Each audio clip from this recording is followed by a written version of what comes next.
Welcome to his short word channel, where you are enlightened to the truth of Jesus Christ. Here, religion is taken away, and self is a former thing, and truth remains. Hope your mind is renewed. Amen. Matthew 28:18. Jesus was teaching from the Old Testament. Luke 24:27. Beginning at Moses. Or can we say beginning at Genesis? So Jesus is teaching from the scriptures. He is teaching from Moses. Genesis 1:1. Meaning that's where he started teaching from. So what did you see in Genesis 1:1 and in Matthew 28:18 that is similar? What's the similarity between Genesis 1:1 and Matthew 28:18? Let me show you quickly. Heaven and earth. Look at it. Matthew 28 verse 18. Jesus came and spake unto them, saying, can we all read together the next line? 1, 2, go. All power is given unto me. Genesis 1:1. Let's read together like a mass choir. 1, 2, go. In the beginning, God created the heaven and the earth. What's common between Genesis 1:1 and Matthew 28:18? Heaven and earth. Very good. Jesus, in teaching in Matthew 28, where was he teaching from? Genesis 1:1. So when he said, all authority in heaven and on earth is given to me, can we say Genesis 1:1 is about me? Can we say that's what Jesus was saying? Genesis 1:1 is about me and for me. So Jesus is teaching from Genesis. Heaven and earth given to me, therefore, is the interpretation of what? All authority is given to me in heaven and on earth. That's the interpretation of what? Genesis 1:1. Interpretation of, in the beginning, God created the heaven and the earth.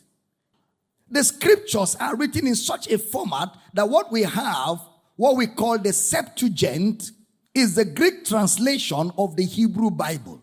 The Septuagint. Now the Septuagint lets us know that that word arche in the Greek is the word for the very first letter of the Bible. Arche. That word is called Reshit or Bereshit. Reshit. R-E-S-H-I-T-H. Reshit. In the beginning. Or Bereshit. B-A-R-E-S-H-I-T-H. Now, I want to show you what it means. In Genesis chapter 10 verse 10, and the beginning of his kingdom was Babel and Erech and Akkad and Calneh in the land of Shinar. The word and the beginning. Bereshit. Genesis 49:3. Reuben, thou art my firstborn, my might, and the beginning of my strength. The beginning of my strength. Bereshit. Bereshit is used for firstborn, or it's used for what is the head. The head. Exodus 23:19. The word first fruit. Then Exodus 34:26. Exodus 34:26. The word first fruit. Bereshit. Leviticus 23:10. We're doing exegesis on that. Leviticus 23:10. The word first fruits. You have first fruits. You have firstborn. You have beginning of a kingdom or authority. Bereshit. Okay? Now, because the word Bereshit or the word Reshit is from another Hebrew word Rosh. R-O-S-H. Rosh. Rosh means head.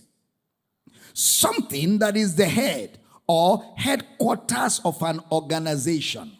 Rosh.